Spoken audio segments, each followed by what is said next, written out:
Viva Maria Imaculada! Eu sou Fábio de Jesus por Maria e esse é o canal Subindo a Montanha.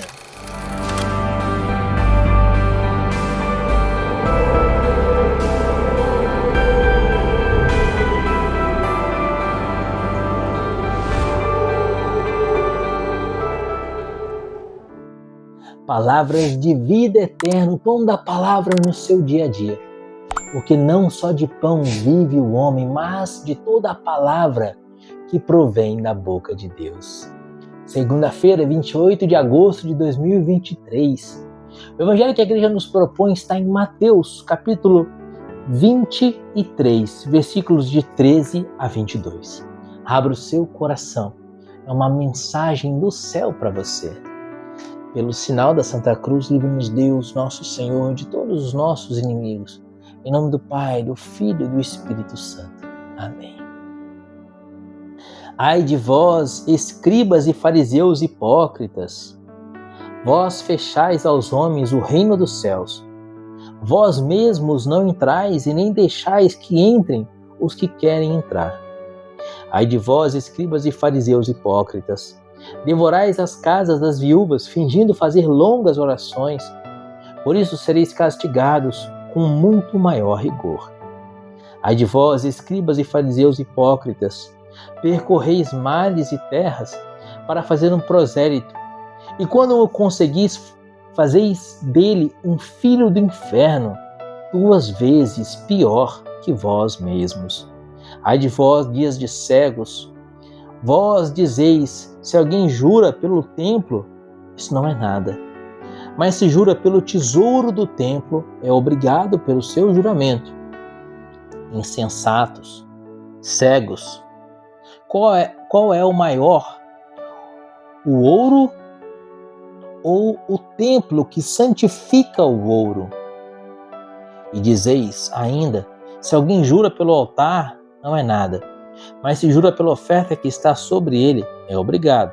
Cegos, qual é maior?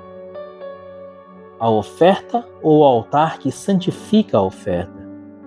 Aquele que jura pelo altar, jura ao mesmo tempo por tudo o que está sobre ele. Aquele que jura pelo templo, jura ao mesmo tempo por aquele que nele habita. E aquele que jura pelo céu, jura ao mesmo tempo pelo trono de Deus e por aquele que nele está sentado.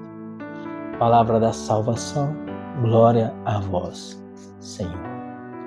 Queridos, esse evangelho de hoje nos traz aqui uma sentença de Jesus que no mínimo, precisa acender uma luz amarela no nosso coração. Uma luz de alerta. Aquela luz de cuidado, atenção. Olha o que vai dizer Jesus aqui. Ai de vós, escribas e fariseus,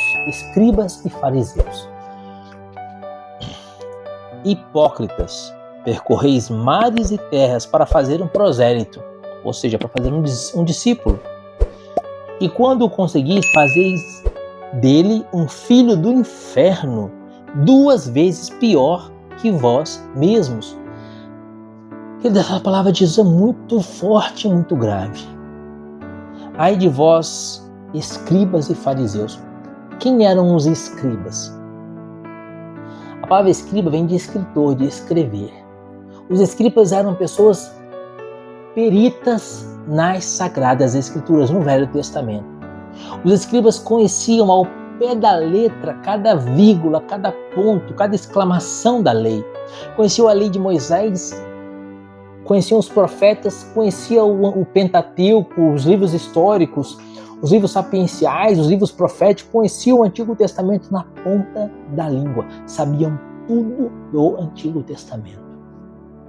E esses escribas percorriam o mundo, percorriam mares e terra para fazerem discípulos. Coisa boa, não é?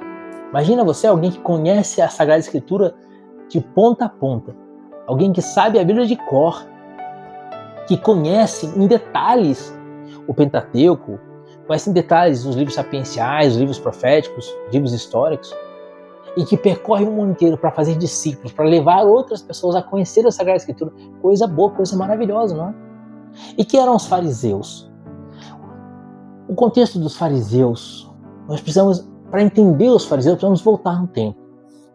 Ocorre que o povo de Deus havia abandonado o culto do Deus verdadeiro e havia passado a adorar falsos deuses. Por causa dessa adoração de falsos deuses, eles foram expulsos da Terra Prometida, foram mandados para o exílio da Babilônia, ficaram 70 anos sob o jugo do povo babilônico, e o povo sofreu demais no exílio. Depois Deus restaurou o povo de Israel e eles voltaram para a Terra Santa. E eles entenderam que eles foram expulsos da Terra Santa, foram mandados para a Babilônia, ficaram escravos durante 70 anos porque eles não foram fiéis à lei de Moisés. Então eles começaram a observar cada jota, cada vírgula, cada ponto da lei de Moisés. E essa observância rigorosa da lei tinha como fundamento a ideia de que se não obedecessem à lei, eles se exporiam ao risco de novamente serem exilados, novamente se tornarem escravos. Por isso eles observavam a lei rigorosamente. Dessa observância rigorosa da lei, foi nascendo um fanatismo pela lei, e desse fanatismo pela lei de Moisés vieram os fariseus. Eles eram pessoas que observavam cada ponto, cada vírgula da lei. Coisa boa, não é? Imagina alguém que observa cada ponto, cada vírgula dos mandamentos de Deus, que vive os mandamentos de Deus na plenitude. Que coisa maravilhosa, não é? E esses fariseus viajavam o mundo fazendo missões aí para levar novas pessoas a se tornarem fariseus. Ou seja, para levar novas pessoas a conhecer e a viver a lei. Não é uma coisa maravilhosa? Então por que Jesus diz aqui no versículo 15: Ai de vós, escribas e fariseus hipócritas, percorreis mares e terras para fazer um prosélito, quando conseguis fazer dele um filho do inferno 2 vezes pior do que vós. Por que Jesus dá essa palavra tão dura, se aparentemente os fariseus e os escribas estavam servindo a Deus? A resposta dessa pergunta está no adjetivo que Jesus usa. Ai de vós, escribas e fariseus hipócritas. O problema era a hipocrisia. O que significa essa hipocrisia? Eles tinham a aparência de santidade. Os escribas tinham a aparência de alguém que conhecia e vivia as Sagradas Escrituras.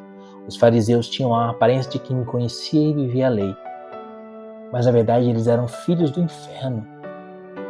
Quando conseguiam discípulos, faziam dos discípulos filhos do inferno pior do que eles. Por quê? Qual é o motivo? Queridos, certa vez um fariseu perguntou para Jesus qual era o maior mandamento da lei. Jesus disse: o maior mandamento da lei é este: amarás o Senhor teu Deus com todo o teu coração, com toda a tua alma, com toda a tua força e com todo o teu entendimento.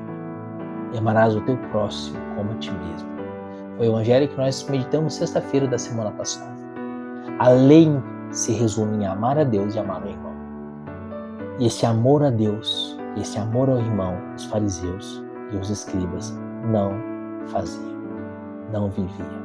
Por isso Jesus os qualifica como hipócritas. Ao resumir a lei no amor a Deus e no amor ao irmão, Jesus despreza todos os ritos da antiga aliança. E na nova aliança do Novo Testamento, ele deixa apenas a lei espiritual. A lei ritual é abolida por Jesus. E a lei espiritual é elevada e alçada no Novo Testamento. E que lei espiritual é essa? Amar a Deus e amar aos irmãos. Se você analisar os 3 primeiros mandamentos, amar a Deus sobre todas as coisas, não tomar seu santo nome em vão, guardar domingos e festas, aí está o amor a Deus. Os outros 7 mandamentos dizem respeito ao amor ao irmão. Honrar pai e mãe, não matar, não pecar contra a castidade, não furtar, não levantar falso testemunho, não cobiçar as coisas alheias, não cobiçar a mulher do próximo. Amor ao irmão. Amor a Deus, amor ao irmão. Esse é o resumo da lei. Lembra que eu falava que diante desse evangelho precisava acender uma luz amarela nas nossas almas, nos nossos corações? Olha agora para você mesmo. Você tem vivido os mandamentos? Você tem sido hipócrita como os fariseus e os escribas? Você tem vivido o amor a Deus e o amor ao irmão, ou você tem sido um hipócrita que se diz cristão, que se diz católico, que vai à missa, que lê as Sagradas Escrituras, que está inscrito no canal Subindo a Montanha, deixa seu like, seu comentário em todos os vídeos do canal Subindo a Montanha, que até reza o texto todo dia, que vai em grupo de oração, que faz retiro na Canção Nova, mas que não perdoa, mas que fala mal, mas que não ama na prática. Queridos, a síntese da religião é amar a Deus e amar o irmão. As práticas religiosas só têm sentido se elas são um canal para nós amarmos a Deus e amarmos o irmão. Lembra da parábola do homem que foi pego por ladrões, foi espancado e deixado à beira do caminho? Passou o escriba, não o socorreu. Passou o sacerdote, não o socorreu. Então vem aquele que eles consideravam como alguém maldito, né? Que era um samaritano.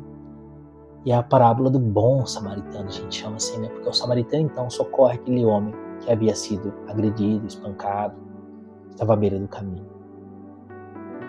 Você vê que Deus não se alegra com o sacerdote que estava indo no templo e deixando o homem espancado à beira do caminho. Deus não se alegra com o escriba que estava indo para o templo e deixando o homem espancado à beira do caminho. Mas Deus se alegra com o samaritano, porque o samaritano amou. Se você não tem amado na prática, não com palavras, como vai dizer a primeira carta de João, capítulo 3, versículo 18, filhinhos, não amemos com palavras nem com a língua, mas por atos em verdade. Se você não tem amado por atos em verdade, você é apenas um novo fariseu do século XXI.